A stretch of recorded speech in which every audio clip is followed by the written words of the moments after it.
Hello மக்கள் எல்லாருக்கும் வணக்கம். எல்லோரும் எப்படி இருக்கீங்க? நல்லா இருக்கலாம். இன்றைக்கி நம்ம வந்து ஆட்டு குடல் பண்ணுறோம். ஸோ செம்மையாக சூப்பராக செட்டிநாடு ஸ்டைலில் இதான் வந்து ஆட்டு குடல்.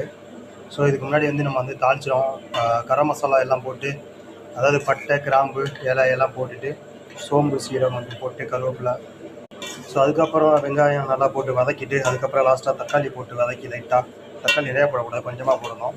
நிறையா போட்டால் தக்காளி புளிக்கும்.